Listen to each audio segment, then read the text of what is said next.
kushinda roho ya hofu.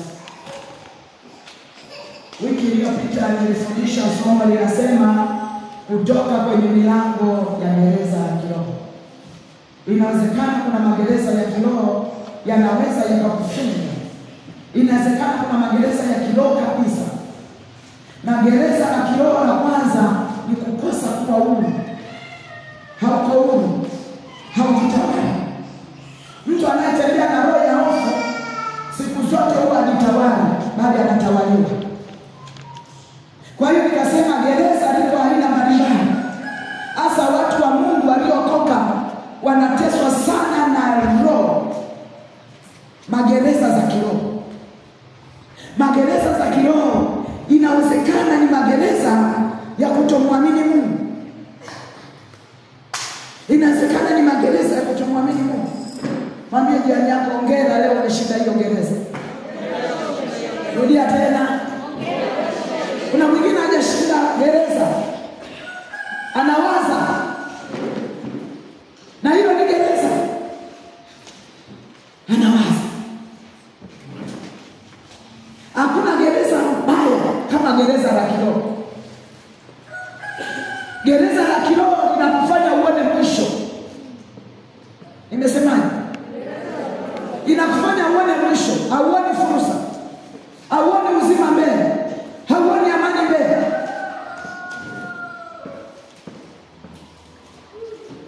Gereza maana yake kuna walinzi wanaokulinda hata usiweze kufanya nini? Kuvuka. Bwana Yesu atusaidie. Yesu alipozikwa walimwekea walinzi. Ukisoma Matendo ya Mitume 16:16 utaona kijakazi mmoja alikuwa anatoa unabii wa uongo. Wakina Petro na Yohana na wao wakapewa unabii. Lakini angalia ule unabii. Unabii ulikuwa wa kweli, lakini aliyekuwa anatoa unabii hakuwa wa kweli. Wakakemea akamwambia, wewe pepo mtoka. Ghafla unabii ukakata. Wakamchukua Petro na Yohana wakamkokota, wakaweka kwenye gereza. Wakawekea na walinzi. Lakini wakiwa katikati ya gereza hawakunyamaza. Mwambie jirani yako, usinyamaze. Hata kama uko katikati ya gereza, usinyamaze. Hawakunyamaza. Wakaanza kuomba. Tena Biblia inasema wakaanza kusifu na kuabudu. Wanasifu, wanasifu, wanasifu, wanasifu. Ghafla katikati ya kusifu wakashangaa gereza limefanya nini? Liko wazi. Minyororo imeachia, pipu zimeachia. Wakajikuta wako huru. Bwana Yesu atusaidie. Yule mlinzi aliyekuwa na walinda ghafla aliposhtuka akakuta gereza liko wazi. Akataka kujiua. Wakamwambia, usijiue, uko pamoja na sisi, uko kwenye usalama. Bwana Yesu atusaidie. Malaika akakuvusha katika jina la Yesu. Nimekwambia leo ndio siku ya kutibiwa mahitaji yako. Tumesikiliza neno la kinabii.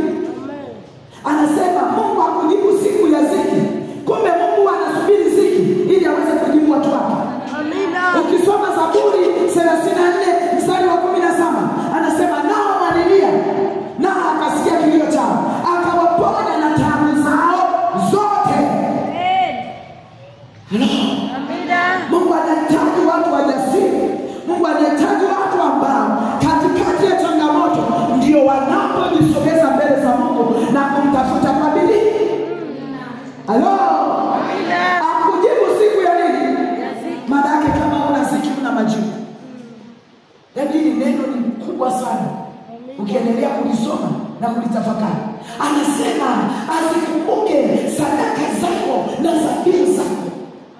Inawezekana sadaka zako ni ule muda unaotenga ukakaa kwenye maombi, ukaombea nchi, ukaombea watumishi wa Mungu, ukaombea watoto yatima, ukafanya kazi ya Mungu. Hizo ni dhabihu na sadaka. Bwana Yesu atusaidie. Haleluya kanisa. Neno la kinabii anasema Mungu anahitaji watu ambao wako tayari kufanya kazi yake. Kuomba, kumlilia Bwana kwa ajili ya nchi, kumwambia Mungu tuko hapa. hapa akujibu. Unahitaji nini leo? Mungu anahitaji akujibu leo katika jina la Yesu. Hilo neno la kinabii usilipoteze. Wale waliotangulia kabisa mliowaona.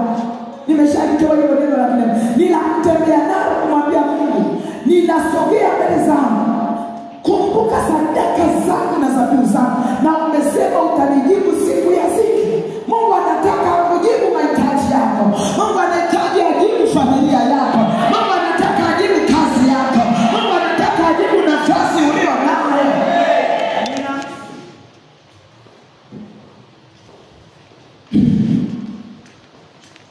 Bwana Yesu asifiwe. Haleluya kanisa. Ni hatari sana. Ni hatari sana. Ni hatari sana. Isaya 62 mstari wa 6 anasema nimeweka walinzi gereza kama gereza hauko. Ukishawekwa kwenye gereza, maisha yako yamewekwa kwenye gereza.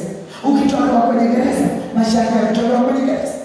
Ndio maana ukiingia kanisani tunakufungua ili wewe mtu ambaye hajafunguliwa tayari yuko kwenye gereza la kiroho. Mtu ambaye hajawa huru anatakiwa afunguliwe. Ndio maana watu wakija na mapepo tunawafungua. Watu wakija na shida tunawafungua. Mtu akija na magonjwa tunawafungua. Kwa nini? Ili atoke kwenye gereza na hivyo vifungo vilivyomfunga. Na ukifunguliwa, kumbuka kuwa huru. Dalili ya mtu kwamba amekuwa huru ni kuifanya kazi ya Mungu bila uoga, bila mashaka, bila wasiwasi, bila kusukuma, ni kuifanya kazi ya Mungu ndani yake bila kusukumwa. Ndani yake ana ujasiri. Huyo mtu anahitaji, anaitwa aliyekombolewa au aliyewekwa huru. Bwana Yesu asifiwe. Mtu ambaye hajawekwa huru hawezi kutambua nafasi yake. Hawezi kutambua kusudi la Mungu ndani yake. Nani ameelewa hiyo pointi nimesema? Mtu ambaye bado yuko kwenye gereza hawezi kulitambua kusudi la Mungu ndani ya maisha yake. Kwa hiyo ukishafunguliwa ukawekwa huru, unalitambua kusudi.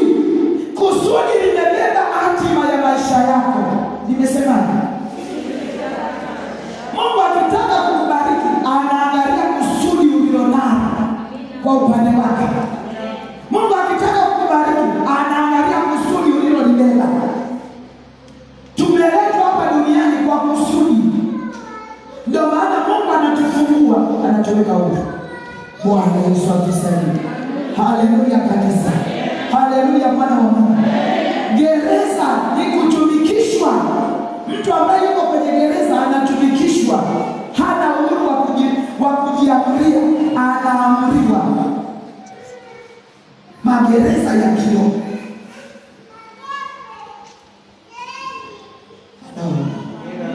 Mungu atusaidie. Wangapi wamewekwa huru leo? Kweli mmewekwa huru? Sema mimi nimewekwa huru. Hata Yesu amewaona leo ndio kuja amewekwa huru. Tumetoka kwenye gereza.